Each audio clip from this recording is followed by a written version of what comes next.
जा दिनैनि जा एसएम फोसावगिरि बिथांमोननिसिम आंनि गोरबो गोसोनि सिबिनाय आरो खुलुमनायखौ बावबाय।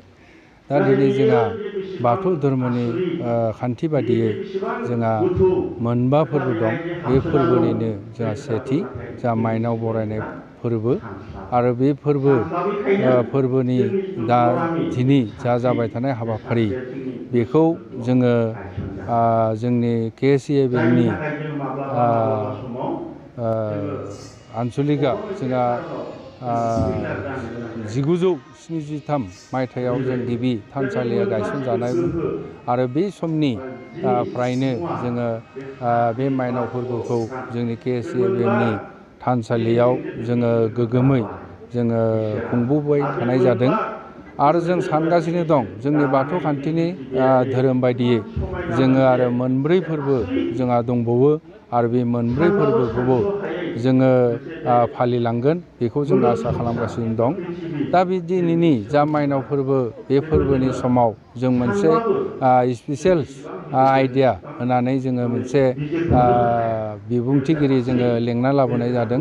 आरो बे आयदानि गेजेरजों जोङो नैखौनो फोरमायनो नागिरदों जोङो गामि ओनसोलाव थानाय जा बिमा माहारि बिफा माहारि बिथांमोना न'खर दानायजों लोगोसे समाज दानाया बोरैहै दा बिनि आयदानि सायावनो जोङो जोंनि माइनाव आरो जोंनि बिफा माहारिफोरखौ जोङो जोंनि गेजेराव जाबाय थानाय जाफोर संसार जानाय न'खर दानाय बे समाव जानाय गालाय गुजाय बेफोरखौ जोङो सुस्रांनायनि जा थांखि बे थांखिखौ लानानैनो जोङो बे आयदाफारिखौ होनानै जोङो जोंनि बेयाबाव थानाय 53 खान गामिनि दालाय गामि आफादनि जोंनि सुबुं मोनखौ जों लिंना लाबोनाय जादों आरो बे फोरबोआव जोङो बोसोरफ्रोमबो जों बेबायदिनो आयदाफारि होनानै जोंनि समाज खान्थिखौ जोङो गोग्गोम जौस्रां खालामनो थाखाय जोङो बे हाबाफारिखौ लाबाय थानाय जायो। 1 काति माइनाव खेराइ फोरबो बे फोरबोखौ लोब्बा लाखिनानै जोंनि खैराबारि बियाब बाथौ महासभाया खैराबारिनि बियाब बाथौ महासभानि बे थानसालिनि आंगोनायाव बा थानसालियाव जों माइनाव खेराइ फोरबोखौ गाजा गोमजायै जों खुंनो आखायाव लादों। जों गुबुन गुबुन बोसोरावबो बे फोरबोखौ जों बिदिनो जों गाजा गोमजायै जों खुङो आरो देग्लायबो जों बिदिनो खुंनो आखायाव लादों आरो बे माइनाव खेराइ फोरबोखौ जों माइनावखौ बरायनाय फोरबो हिसाबैनो जों खुङो आरो माइनाव होनना बुंनाय लोगो लोगोनो जों गासै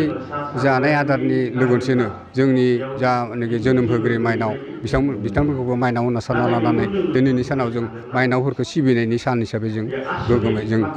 खुंनो आखायाव लायो आरो दिनै बिदिनो जों खुंदों आरो जों उनफासावबो बिदिनो जों खुंबाय थागोन बेखौ जों बेखौ गारनो हाया। दिनै जोंहा फुंबिलिनिफ्राय बाथौ थारनाय हाबाफारिया जाबाय फिरफिला बिरो होबाय बेनिफ्राय गोथैसि बावबाय बेनिफ्राय जों आर'ज खालामबाय आर'ज खालामनायनि उनाव दा जोंहा नै गेवलां मेल सोलिगासिनो दङ। बे गेवलां मेलाव जों आलासि लिंना लाबोदों। जोंहा उदालगुरि जिल्ला बाथौ गौथुमनि गाहाय नेहाथारि सलेन दैमारि बिथांखौ जों बुंथिगिरि हिसाबै लिंनानै लाबोदों आरो उदालगुरि जिल्ला बाथौ माइनाव आफादनिनो आफादगिरि भारती दैमारि बर' बिथांखौबो जों दिनैनि बुंथिगिरि हिसाबै लिंनानै लाबोनाय जादों आरो हिसाबै बिथांमोना जोंनो दिनै माइनावनि सोमोन्दै आरो बर्थमान जाबाय थानाय जोंनि जेंना बे माइनावफोरनि जेंना हाबा बिया बारुनि जेंना बे साबजेक्टखौ बे आयदाखौ लानानै बिथांमोना मोजाङै बोसोन लाखिगोन। बे हिसाबै जों दिनैनि हाबाफारिखौ बिदिनो खुंनानै उनाव जोबनायाव जों जानाय लोंनायनि हाबाफारि दङ। बेयाव जानाय बयखौबो गासैबो जों बेयाव निरामिसै जालायनानै दिनैनि हाबाफारिखौ जों बिदिनो फोजोबनाय जागोन।